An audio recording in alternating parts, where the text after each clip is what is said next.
Bueno, vamos con esta parte del capítulo 17, verdad espiritual. Y bueno, aunque la temática es un poco más interesante que la de las guerras, la política y todo esto, sigue siendo intensa. Es difícil sacarle todo el meollo a este libro, ¿no?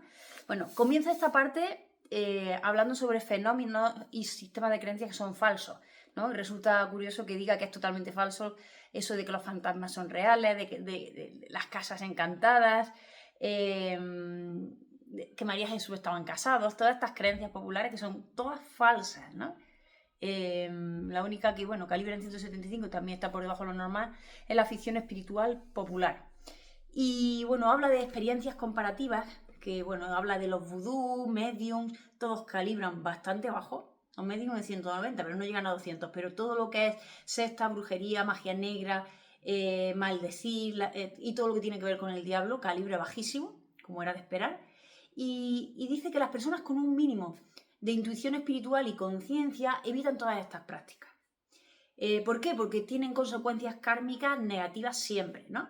Y dice que este tipo de prácticas o de creencias atraen a las personas espiritualmente ingenuas, ¿no? Porque le hace sentirse bien. A continuación habla sobre lo paranormal y dice que aquí muchas veces se confunde lo sobrenatural con lo paranormal. Y claro, aquí hay muchas distinciones que yo no sé diferenciar. No sé si vosotros sí, ¿no? Pero hay muchas cosas que a mí me parecen prácticamente lo mismo.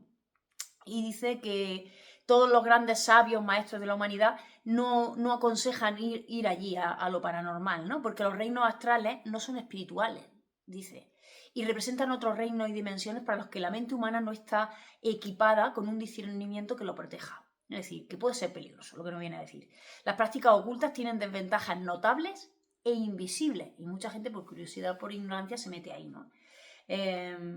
Pero lo hacen porque se dejan llevar por el glamour de sentirse especiales, ¿no? El especialismo, que como sabemos viene del ego. Dice que todo este tipo de prácticas estaban muy desarrolladas en la antigua Mesopotamia, en los pueblos antiguos, que tenían videntes, chamanes y una gran variedad de practicantes de magia y de todo eso, y que a eso hay que añadirle también diversos rituales que producen estados hipnóticos inducidos, ¿no? Bueno, recuerdo todo aquello que nos contaba Talía cuando había hecho lo del sapo y todas esas cosas. Se trata de esto, a esto se refiere, ¿no? Dice, diversos rituales que te llevan a estados hipnóticos inducidos con movimientos corporales, estados fisiológicos alterados, ejercicio de respiración, posturas, prácticas sexuales, dietas extrañas, hierbas esotéricas, psicodélicos, hongos mágicos, y bueno, dice que luego ya se pasó a todo el diseño de la droga, el LSD, el éxtasis, todo eso, y otros psicoestimulantes. Hay una gran variedad que resulta complicado distinguir entre uno y otro.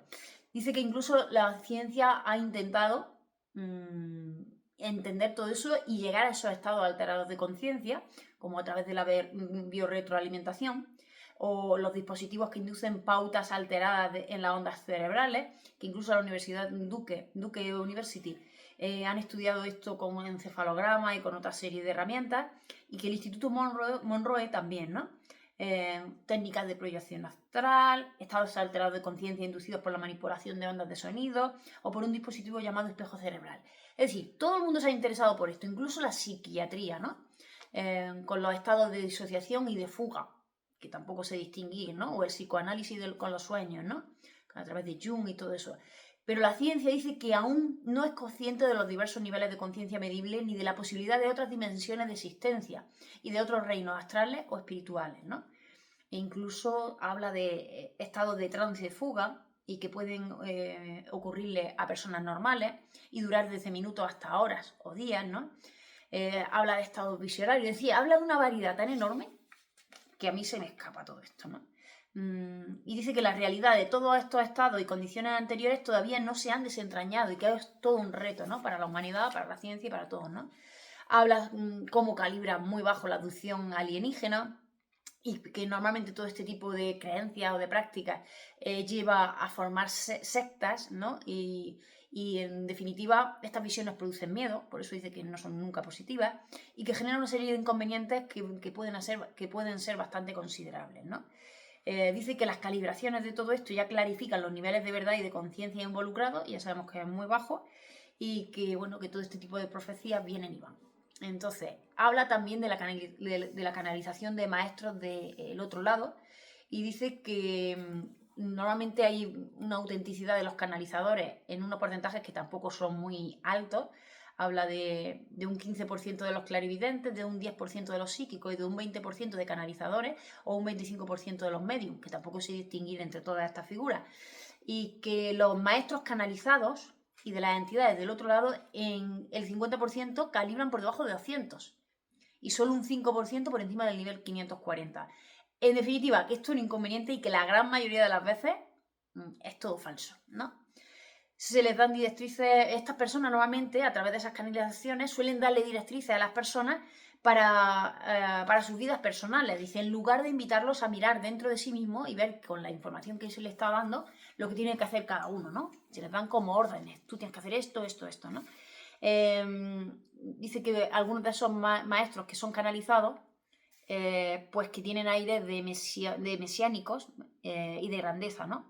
Y son lo que se conoce como estados exaltados, y dice pues que en los hospitales, por ejemplo, se han dado muchos casos de enfermos que lo sienten como muy real, que se sienten que ellos son Jesucristo, ¿no? Dice, y hemos tenido en el hospital varios Jesucristos a la vez, ¿no? Porque parece muy real, pero no lo es, ¿no?